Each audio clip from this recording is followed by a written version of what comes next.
welcome back to the channel. Today we're going to be going to pick up some rear airbag helpers. Hopefully I get time to install it. We just got about half a foot to a foot of snow, so I'm not looking forward to installing these, but I would like to get them on today. The reason I'm getting these is for the fact that when we move back to Ontario, I have both my motorcycles, I got my welder, and we have all our house furniture to put in the trailer. I'm going to need something to help those leaf springs out. Now, on top of that, I was doing some investigating yesterday because I just picked up those sway bar links for my sway bar, and I realized the crossover steering I have currently, not only did I have to cut off the stock mount for the sway bar link, but it is hitting the front pancake of my differential. So I'm gonna be looking towards either Dodge off-road crossover steering, or I've heard really good things about Thurin fabrication. Theirs looks good because it goes knuckle to knuckle. I like the knuckle to knuckle system rather than I guess they call it like a Y or a T, where it goes from pitman arm down to about 3/4 of the way down the tie rod and connects through the bar. I'd rather it connect from the top pitman arm to the top of the knuckle, and then from bottom of the knuckle on driver's side to bottom of the knuckle on passenger side. I like that system a lot more. So that has to get done so I can get my sway bar back in. Like I said, the leaf or the airbags are going to be going in hopefully today. It doesn't seem like a hard process. The guy I'm getting them off has everything set up. Just pretty much airbag airline to where you pump it up by the license plate. Definitely spring or summer I'm going to be installing a pressure gauge down by my feet, where I can manually pump it up. I want an onboard air system, because as much as I love driving this as a daily driver, I have 454,000 kilometers on it right now, and I'd rather have it just like a tow vehicle kind of, or just something to have fun with. I don't need it for work. I don't need it to commute to work, and yeah, so I'm gonna head out, I'm gonna grab them, and I'll talk to you guys in a bit.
Picking up these springs.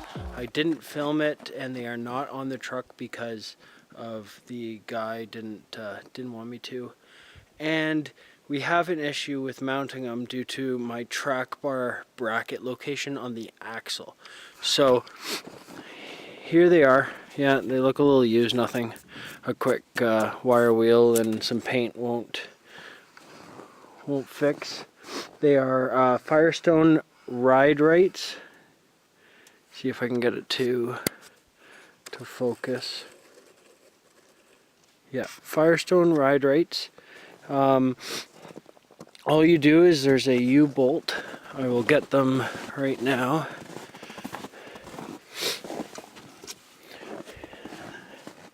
That's the U-bolt. So that goes, this piece here goes on the axle, this part goes over the spring, and right here. And so the issue we're having, see if I can show you. Right there, my brackets, that's exactly where that U-bolt goes for the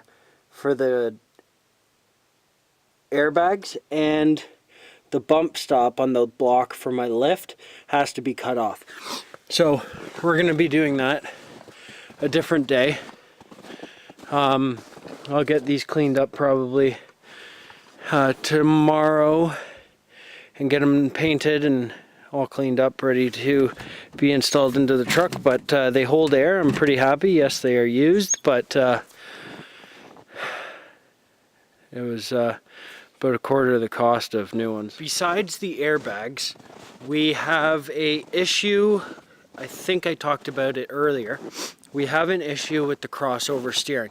Now, I got this built about 3 to 4 years ago, and heim joints on either side, adjustable and everything, but he didn't have a bender at the time. So here, I'll show you.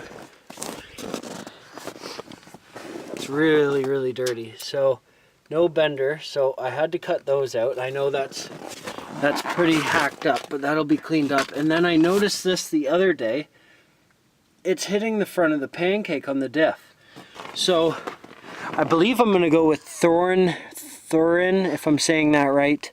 Crossover steering, tie rod and drag link. That should fix up the issue. Then I'll be able to put the sway bar links in that I got, which I can show you.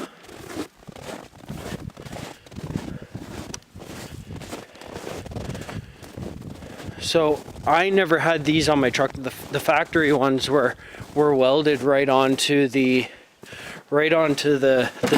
axle, but these ones I picked up 2 bolts right at the bottom, and then an easy right into the sway bar. So I got a good deal on those two. I'm gonna send those in for powder, I think, as well as the what else? The brackets for the airbags, the top ones. They were bolted in with Allen keys when we took them out. They go exactly where the bump stops are there. So let's see. So I'll be getting those powder coated, I think, and then I'll weld them on. I don't want to bolt them on. I think I want to weld them. Those will be bolted. We were going to weld those, but I've already welded enough to the axle. And then here, I will show you something quick. He crashed his truck a few months ago, so he didn't need any of the motor parts. Now, someone's firing up their snowmobile. So it's a little messy, but as you can see, the intercooler pipe is straight. Now, that might be nothing. Oh yeah, Adam, that's what's supposed to come on the truck. Well, before I bought this, it was a welding truck. So that was the contraption, positive air shutoff, that was in it.